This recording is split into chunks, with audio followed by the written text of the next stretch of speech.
want to think about it's not an objection. It is a reflex objection, or it is some people call them cover-up objections, but again, it's not a real objection. Do you think they really go home and say, hey guys, I told the salesman I'm going to go home and think about it. I'm going to go down in the basement after dinner. I'm going to spend some time thinking, and they kind of get in this thinker pose? No, they don't do that, right?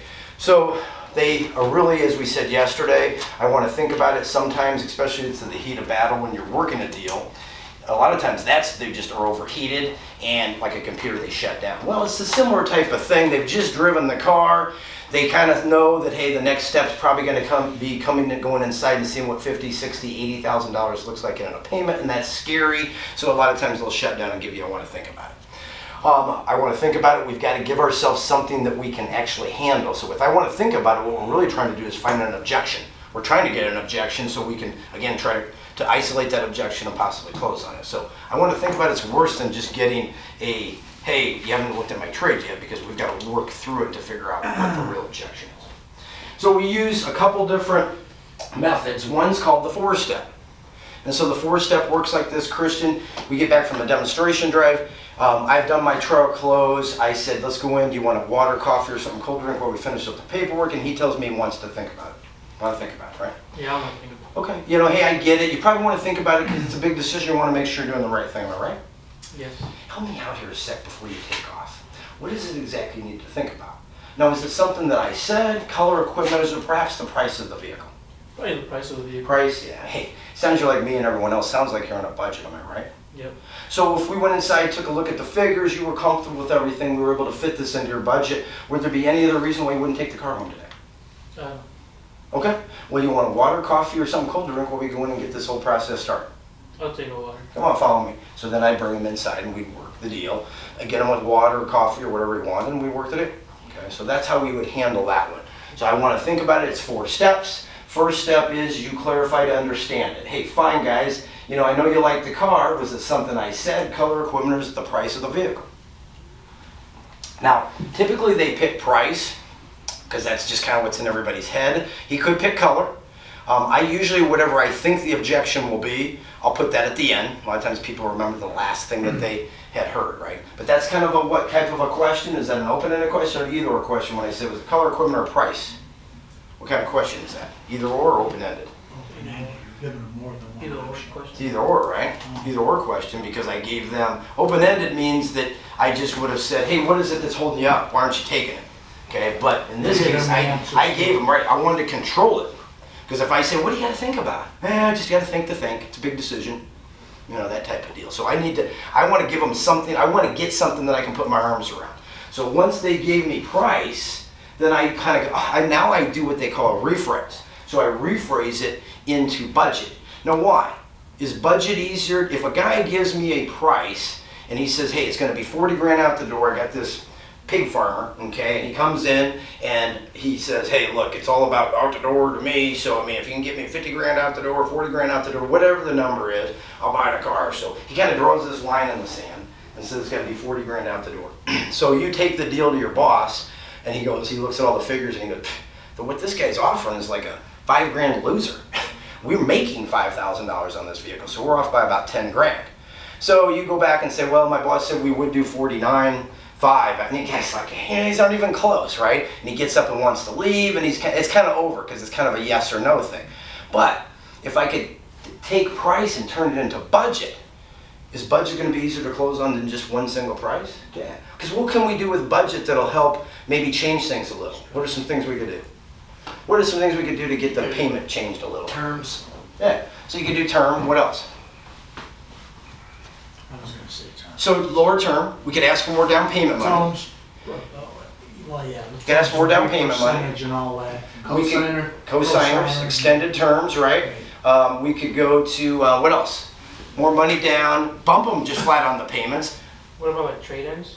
Yeah, you ask for another trade-in. One of the questions on the CNA is, what other vehicles do you have in your household? And people ask, why the hell is that on there? Well, one of the reasons it's on there is because they may have some old kind of junk vehicle laying around the house that we could, tow in here for a small amount of money. It's worth $500-600 and it's got a title, so now we've got some equity, right, to help us. That also can help you with special finance deals too, by the way. We could go lease. We could go an oddball, you know, an oddball term, say they only want to go 70, say I don't want to go 72 months, but we could go 69 months. We could ask for 90 days to first payment to try to get us some more down payment money. So there's all these little things we can do, right, that can possibly bring it down, get a better rate. I think you mentioned a cosign or something, we get a little better rate to bring the payment down. What I've heard Gus say is like, he says, I forgot what it's called. Refinance? You got refinancing you can do. Yeah. So there's all kinds of stuff you can do. So I guess the real issue is, the point I was trying to make is it's easier to close on one single price or budget. I think we'd all agree it's easier to close on budget. What if the guy, that usually comes up, what if the guy says, I ain't paying payments, I'm making one big payment, I'm paying cash. Oh, well, you're on a budget too. It's just a little different budget. It's a larger budget, one lump amount versus just monthly amounts, but it's still a budget. So other than us, so now we've clarified, we've rephrased it, now we've got to isolate the budget part. So hey, other than us going inside, working it out and making sure we fit it into your budget, would there be any other or other than us going inside and fit it into your budget? What else would be saying the way you're taking this home? Really nothing. Okay, well, hey, great, let's go ahead and get this thing wrapped up. We'll go inside here. You want a water, coffee, something cold to drink, we'll get this started and we'll get you guys out of here and start enjoying your new truck today. Okay? So I'm going to continue on with my confidence, even once I've got the commitment that I would buy. When I get the, I'm going to be confident as I pull back in and act like they're buying the car, but once I isolate on the objection, I'm still going to be confident that we're going to close the deal on the car. Okay? And I'm going to keep that confidence throughout. So that's the 4-step, right? So clarify, rephrase, isolate, and close. It's a little bit more difficult to learn. So while you're learning that one, maybe you can do something called the 2-step. 2-step's a little easier. In 2-step, I just confirm their intentions and then find out why they don't want the car. So in this case, I'd say, well, you do like the car, don't you? Well, there must be some reason you're hesitating. May I ask what it is? Or may I ask why? I like to say what it is as opposed to why. I think you be careful with why. You can use why, just make sure you're empathetic with it. You know, just make sure you really soften it. Why? You know, well, why? Because it's hard. Sometimes it'll come off a little harsh. Why? It sounds a little more accusatory. How? Remember we said how is like an execution question. When I say how do you do it, it's like you have to explain to me how. So in this case, I just substitute what. Hey, do you mind if I ask what's holding you back? Do you mind if I ask what it is, right? And then the second one, or that's the 2-step. So if the 2-step, you got a 4-step, while you're learning the 4-step, maybe you can learn the 2-step. While you're learning the 2-step, you can learn the 1-step. And that is a very empathetic why, if you're going to use it as a why. Tone and fluctuation, it says, is everything. So why? It'd be kind of like you're talking to your, it's like Uncle Chris, man. You know what I mean? It's like your niece that you've known forever and you helped raise her, and she's coming asking you what to do on a car purchase, and you're like, just, hey, Uncle Chris will take care of you. Why? You know, why don't you want that car? So it needs to be very soft. By the way, there's 2 types of tone. There's an uptone and a downtone. If you go uptone a little bit, that shows some empathy, right? So when I said to him, help me out here a sec before you take off, what is it exactly you need to think about? What is it exactly you need to think about? Kind of went uptone at the very end. Now, when I brought you back in for the demonstration drive, I went downtone because it was kind of command and it was kind of a statement. So park right over there in the soul line. I'll go ahead and pull the keys and let everybody know we're working on it. So I went a little downtone on that. Downtone indicates kind of a more of a command or statement. Uptone is a little bit more empathy and caring. So if you're going to use a why, you go uptone with, well, why? Well, why? Right? So that's the 1-step.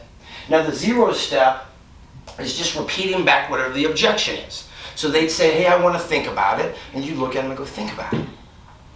Typically, they're going to go, it's a big decision. Big decision? Well, it's a lot of money. You guys want a lot of money for this. Ding, ding, ding, ding, ding, ding. Now I got something that I can rephrase. Oh, it sounds like me and everyone else. Sounds like you're on a budget. Am I right? So we went inside, took a look at your budget. You felt comfortable with it. Everything fit. You liked the car. You liked everything's we're going here, the vibe. Would there be any other reason why you wouldn't take the car home today? So that'd be the 0-step. Now the 0-step, I've actually noticed that it works really good as well as a way to investigate. So when they say to you some type of a statement, so say for instance they say, well, I need to get a newer vehicle. I need to get a newer truck because I need a larger vehicle. Larger vehicle? Well, yeah. I mean, I'm going to start this paint business, and this little truck I'm using now, this little S10 or this little Colorado is just not doing the job. I can't get a 20-foot ladder in it. Maybe I picked up a lot of good information by just being a parrot and repeating back to him what he said. It's called mirroring when you're using it as a way to make it a question. Okay. So a couple other I want to think about. It's 1 to 10. We don't have these up here, but I'll just give them to you. 1 to 10. It's an easy one. Hey, folks, on a scale of 1 to 10, with 1 being that you really don't like the car at all, wouldn't take it no matter what, but 10 meaning that you love it, you'd take a couple of them. Where do you stand on this vehicle? Just give me a number. 7. 7? You know what? I certainly wouldn't want you to take the vehicle unless it was a 9 or a 10. What would make it a 9 or a 10? New tires. Okay, so new tire, bam, so he gave me something to do. So other than us putting new tires on the vehicle, do you see another reason why you wouldn't take this thing home? No. Yeah, so now I've got that. Now if he said price, then I just do the same thing. I just rephrase, oh, it sounds like me and everyone else sounds like you're on a budget. So if we take a look at the figures, you felt good about it, would there be any reason why you wouldn't take the car home? So it's just easy. Scale 1 to 10, 10 being the highest, you take 2 of them, 1 being you wouldn't take it even if I gave it to you. Where do you stand? What would it take to make it a 9 or a 10?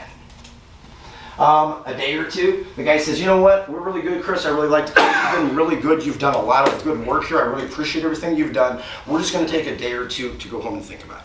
Hey, you know, I get it. You probably want to think about it to make sure you're doing the right thing. Yeah. Hey, let me ask you, this. Would a day? You said a day or two. You want to take a day or two, or do you want 3 or 4 days? Would that even be better? Give you a little more time. Yeah, I think a day or 2 is fine, but 3 days would be great. Well, hey, here's what I'm getting at. Whether you take 1 day, 2 days, 5 days, or 5 months, you're still going to be faced with the same 3 questions, and that is, number 1, do I like this car? Number 2, is the dealership in this a place that I feel good about doing business with? I mean, are they at least meeting and hopefully exceeding my expectations? And then lastly, does it fit into my budget? Because you might like a lot of cars and you can like me in the dealership, but if it can't fit into your budget, you're probably not taking it home. And so you try to find which of those 3, because those are kind of your main ones, right? Do you like the car? Is it me in the dealership? Do you like the experience that you're getting here? And then lastly, does it fit to your budget? Now, you have been in the business for a while. This one's been around the 3 M's. Okay, folks, it really comes down to these 3 kind of M's, right? Is it me, the man? Is it the machine, the vehicle, or is it the money? And then you get the 3 P's, which is a similar deal, which is it the person, me and me, person and place? Is it the product, the vehicle, or is it the price? So it's the 3 P's. So people use those as well. So you're going to want several I want to think about. It's because it's going to come up in a lot of cases. A lot of times it can come up after you've done a walk around and they're kind of leave. It can come up again after you've done the presentation demonstration. It can come up after the demonstration drive, and it'll come up after you've worked the figures and they're sitting there and then they say, well, you know what, everything was good, but we just want to go home and think about it a little bit. So it's good to have more than one.